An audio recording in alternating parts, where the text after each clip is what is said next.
otra excusa, porque toda relación se da en un hábitat determinado, en un entorno determinado, con unos límites determinados. Entonces la cuestión no está en los límites, sino en la relación desde la cual se abordan esos límites. ¿Desde qué relación yo voy a abordar estos límites? Si resulta que estamos en un hábitat que es inadecuado para la criatura humana, para la expansión de sus cualidades, pues es un hábitat inadecuado y una desgracia, ¿no? Pero ¿qué hacen las personas que se quieren cuando se encuentran con un impedimento, con una contrariedad? Pues la complicidad para hacer frente a esa situación adversa. Lo que se desarrolla es la complicidad cuando se trata de una relación de tú a tú. Otra. Pero nosotros lo que hacemos es que, como estamos en esa situación de prepotencia sobre la infancia, pues lo que creemos es que hay que decirles que no y punto. Porque lo digo yo, porque yo soy la persona mayor y se la sé, lo que te conviene, lo que se puede y lo que no se puede.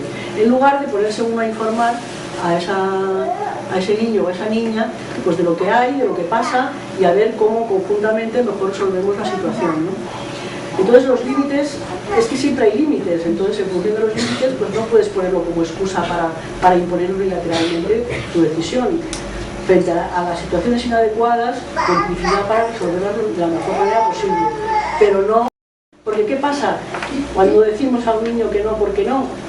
Que estamos diciéndole además que lo malo son sus deseos y lo que él quiere hacer, ¿no? En lugar de coger y decirle que el hábitat es inadecuado, lo que hacemos es que normalizamos, damos carta de normalidad a esa inadecuación. Estamos diciendo, todo está bien, eres tú el que tienes unos caprichos y unos deseos que no están bien. Y estamos haciendo la culpabilización de la víctima, que es lo de siempre, el mecanismo del poder. Él es el que está mal y no el hábitat inadecuado lo que está mal. Entonces, quiero decir que ante un hábitat inadecuado, ante un problema, ante la cuestión de los límites, la respuesta no es, la cuestión no es los límites, es la excusa. La cuestión es la relación desde la que se abordan esos límites, y si nosotros vamos a normalizar la inadecuación del hábitat de las criaturas humanas, ¿no? Eso es lo de los límites. Luego la otra cosa ya es, pues claro, lo de la maldad innata. Si los niños cogen rabietas, berrinches, porque claro, a todas estas, pues ¿qué es lo que hay? Una rebeldía más o menos grave o abierta o formal o más o menos reconcomiéndose por dentro, pero lo que hay es una rebeldía ante la inhibición de las propias pulsiones y los propios deseos. La criatura, cuando se le está negando la expansión de su propia vitalidad, lo que tiene es una rebeldía y una indignación de lo que le está pasando. Otra cosa es que lo pueda, que ni siquiera se le deje expresarla porque se le está diciendo que eso es malo. El mensaje que se le está transmitiendo es que sus deseos son los que son malos, lo de fuera está bien, lo que te proponemos está bien, lo que te ofrecemos está bien, eres tú el que tienes estos deseos que no son correctos. Entonces, aquí viene que la rebeldía durante un tiempo suele expresarse con pataletas y tal, cual, ¿no? Y entonces que el niño es malo, y el que malo es que se revela y que coge pataletas y tal. Luego poco a poco se va acostumbrando a la inhibición y a que lo que está bien es lo que te dicen los papás, que tal y igual, y ya pues ya se llega al uso de la razón patriarcal, al uso de la razón de cómo funciona este mundo, se asume, se interioriza y ya no se cogen pataletas y que hay uno más bueno que no coge pataletas ya y que acepta todo lo que está haciendo.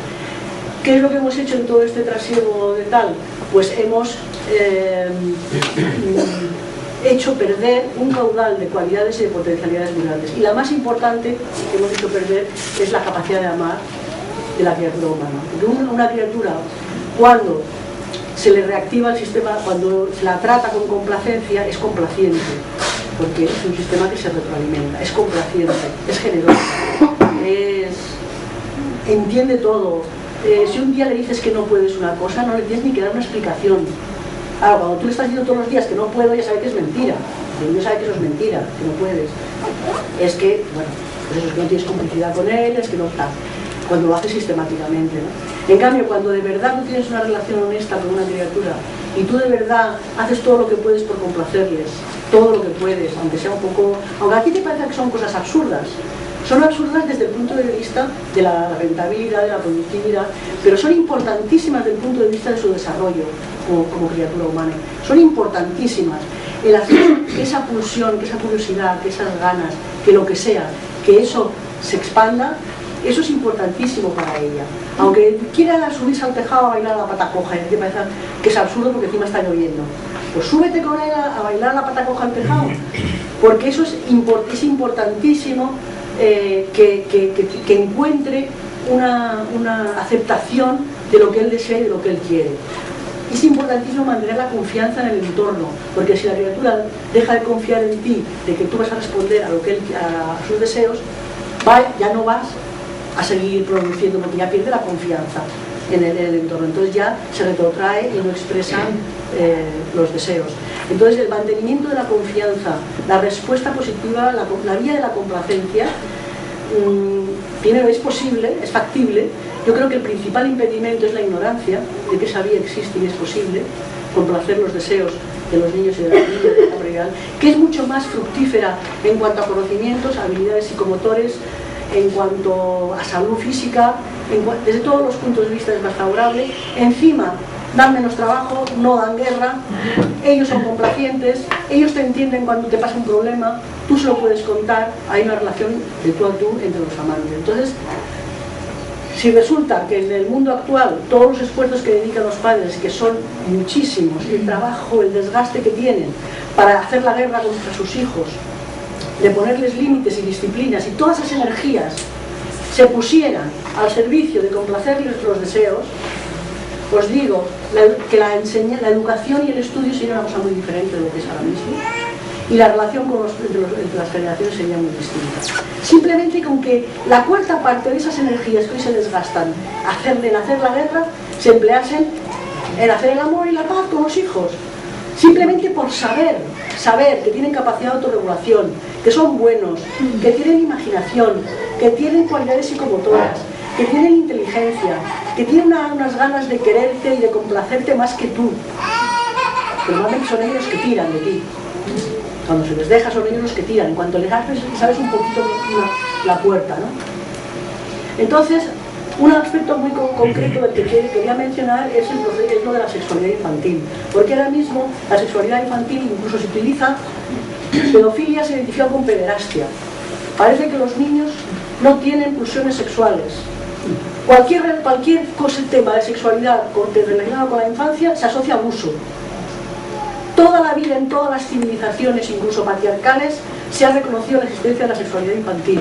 Hay pulsiones sexuales en la infancia, aunque no esté en la edad reproductiva, porque la sexualidad no tiene como misión solo la reproducción, sino hacer madurar, primero, la regulación de la sinergia corporal de todos los sistemas, la regulación de las relaciones con los demás, y la maduración de los propios órganos sexuales reproductores.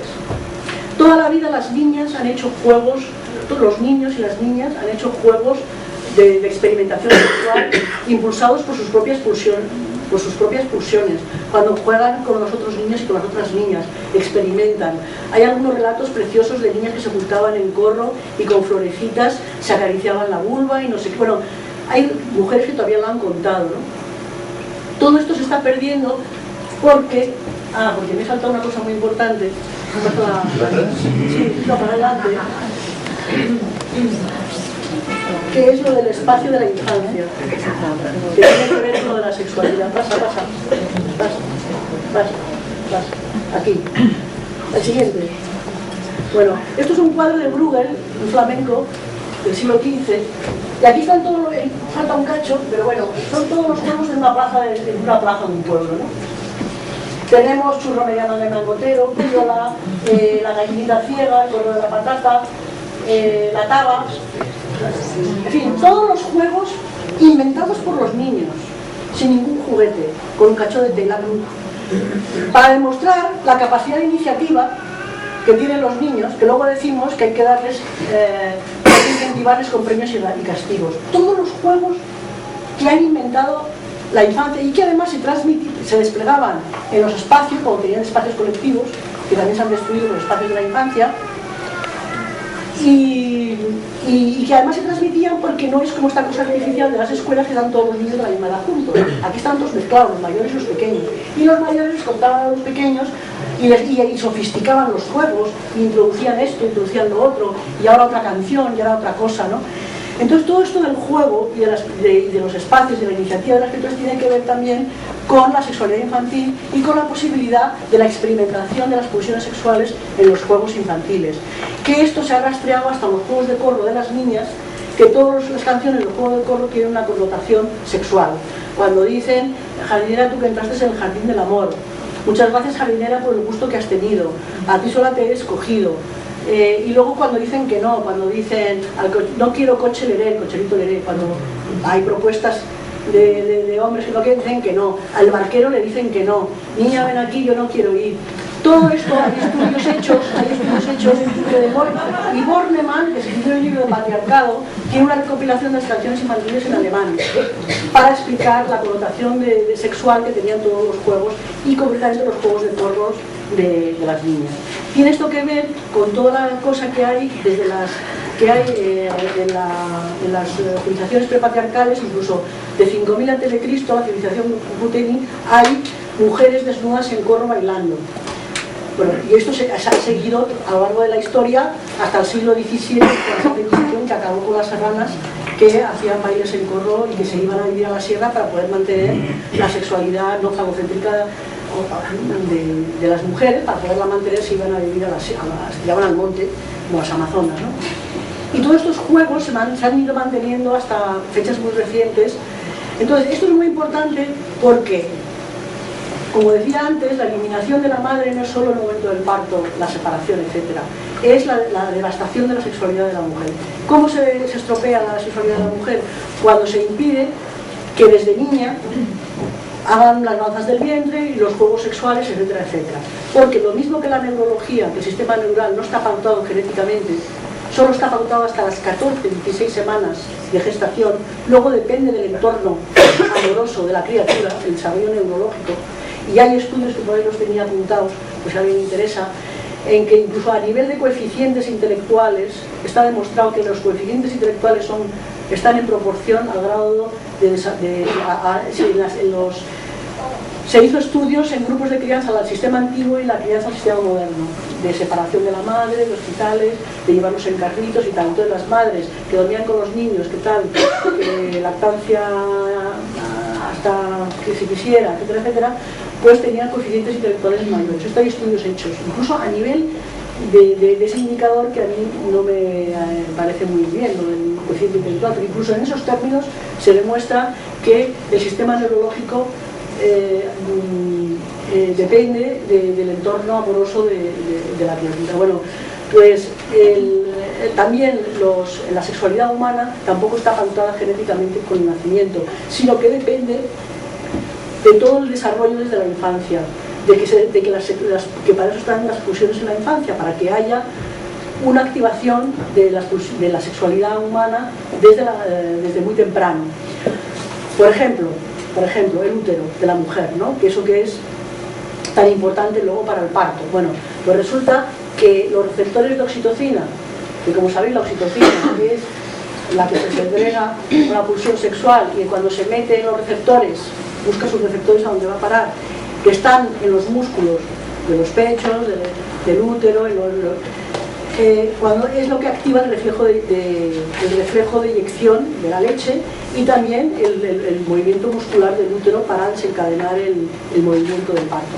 Bueno, pues resulta que esos receptores de oxitocina, la densidad de esos receptores depende de la actividad sexual que haya tenido la mujer antes. Entonces hay estudios, por ejemplo, de mujeres que les han metido oxitocina en vena y que han acabado en cesárea, se han hecho estudios del tejido del útero y no tenían apenas receptores, tenían una densidad bajísima de receptores. Aunque les metan oxitocina sintética, si no hay receptores de oxitocina en el músculo, pues ni la oxitocina sintética es capaz de mover aquello. Entonces, quiero decir que las pulsiones sexuales en la infancia